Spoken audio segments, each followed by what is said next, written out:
My countrymen, this is Eli Velez Lao Pamatong, President of the Republic of the Philippines.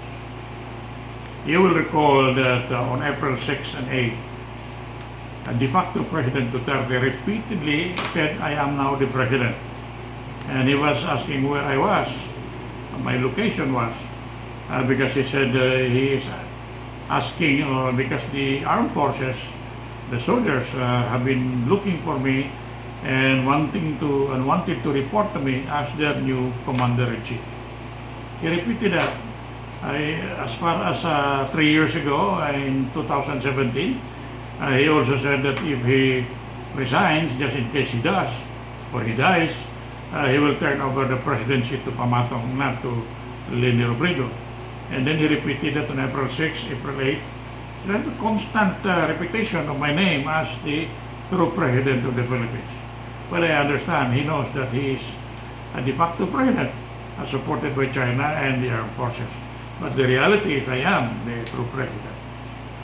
I have been wondering, bakit? Ano bang nangyari? What happened? Why is it that after Duterte repeatedly said, I am the new president, he suddenly kept quiet? You don't hear any word from him anymore. And so I asked, I've been in Malacanang before and I still have some contacts there. So I asked them, what happened? Why is it that Duterte is no longer talking about me, the new president of the Philippines? And according to the reports, and almost all of them are unanimous in the report, that people close to Duterte, like Sara and Bongo, who want to be president, have been blocking him. In fact, they are opposing him vehemently. That it should not be given to me, because once the presidency is turned over to me formally, they would have no chance to become president. Of course, they would have no chance. Why would you allow a factotum like Bongo to become president? You know what a factotum is? A factotum is a person, inutusan, an errand boy. And why do you allow this lady Sara to become president? She does not even know who raped her. I mean, she's still dreaming up to now. But so Duterte is surrounded by people who don't want them or him to endorse the presidency to me, even if he knows. So at this point, I believe that Duterte really believes in me, in my leadership, because he would not have repeatedly endorsed that to me, told me that I am the new president, if he does not believe in me. The explanation that was that I gathered is true, that there are people around Duterte, like the faggots and, the faggots and the lesbians and the bisexuals, all this army of perverted people around him don't want me to be the president or to have all the powers of the president. It does not matter if all the people in the Philippines will die for as long as they remain in power. Jose Rizal, let me talk about Jose Rizal a little bit. It has something to do with Duterte. I'm not a fan of Rizal, no. But he said something that is applicable to the situation. He said, tell me who your friends are, and I will tell you, who you are. Tell me who your friends are, and I will tell you who you are. Now, who are the friends of Duterte? Who are people around him? They are all incompetent people who want to be president. And they are all plunderers who don't want to lose what they have plundered. And all these people, of course, don't want me, because if I am in the government, I will get back the money and return them the money to the people. Use the money to buy free medicine, educate people freely.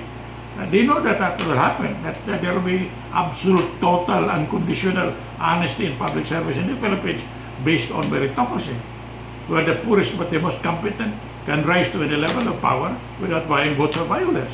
They know that. So even if they know that my intentions are pure, that I love this country and that I want this country to rise as one of the leaders of nations, they know that. But they prefer their interest more than the interest of the 108 million Filipinos. Sara wants to be president.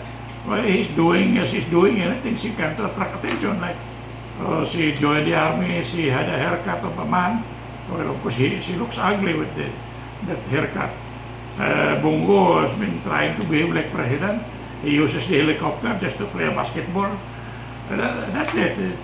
So again, Rizal said, tell me who your friends are, and I will tell you who you are. Now, who are the friends of Duterte? Who are around Duterte? We have a faggot named, who is this, Rokita, whatever.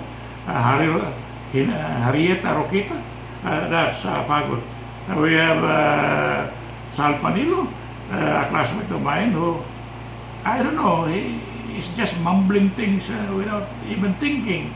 Panilo has never been popular during my time. He was one of the non-entities in UP. He just became popular when he found another lunatic when he became a spokesman of another lunatic. But otherwise,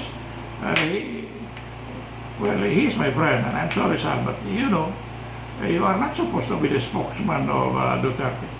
You have Sal Panilo, we have Rokita, we have this Mocha, you know, he is a prostitute, and we know that he's a prostitute.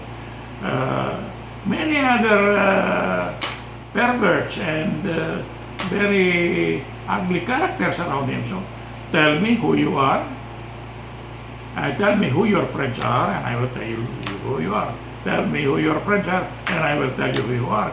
Since his friends are perverts, homosexuals, bisexuals, lesbians, people who are ignorant, factutums, etc., well, what do you expect from him? He cannot rise above the level of his friends. He cannot be flying like an eagle while his followers are like whales, mga buntong. Yung walang pako. So that is what's going on. He cannot lead this country. He knows he cannot lead this country. That's why after 4 years of failure, in everything he did, he was a failure. He thought of me. He said, Pamatong, ikaw na ang presidente. You are now the president. And tell me where you are, because I'm going to ask the armed forces and the soldiers to report to you for duty. He said that. I mean, I may not have quoted him exactly, but that is exactly the substance of what he said.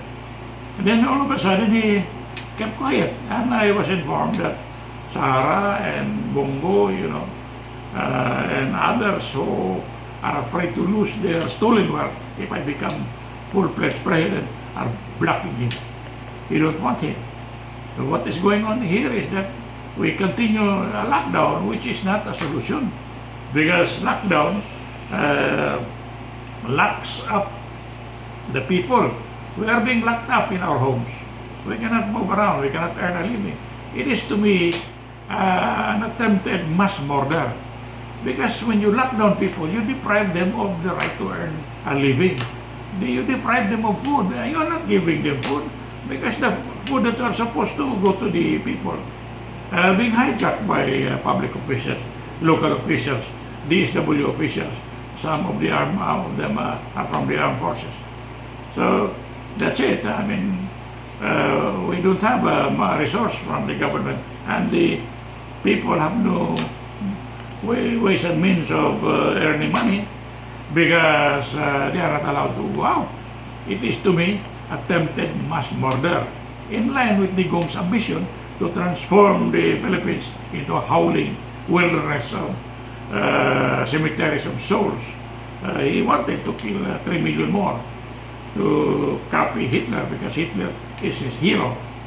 So, well, again, what else can I say?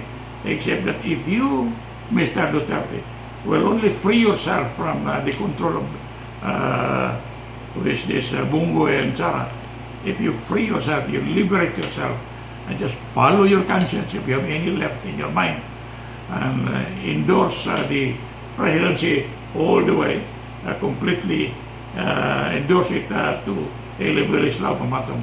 I promise you, the problem that has haunted the world will be solved in less than 7 days, and you can have me shot if I cannot fulfill my promise. And in fact, if once I succeed in solving the COVID problem in the Philippines, I promise you, I will speak in the United Nations, and I will compel all the nations in the world to follow a proven and tested formula, the formula, the leprosy pandemic formula of 1907, which was successful and which is being successful, which is successful at the Maldives, somewhere in the Indian Ocean. I will compel them, morally compel them, to follow the one island hermetically enclosed quarantine area, while the rest of the world will be set free to go on living, to do business as usual. Give me a chance. Why? Are the lives of 108 million Filipinos, Mr. Duterte, more important, not important compared to yourself? Sara, Bongo, is your interest in becoming president more important than the lives of 108 million Filipinos? Someday, the avenging hand of history would come, and posterity will condemn you to be the greatest traitors of our country.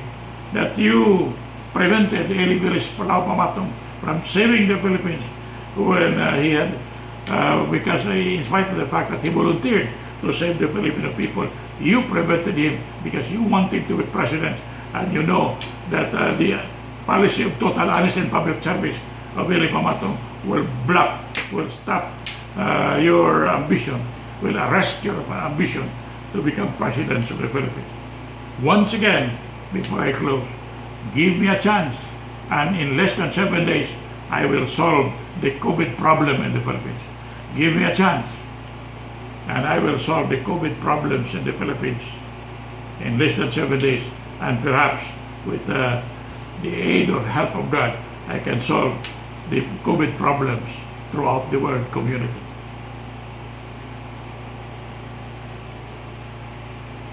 Thank you and good day.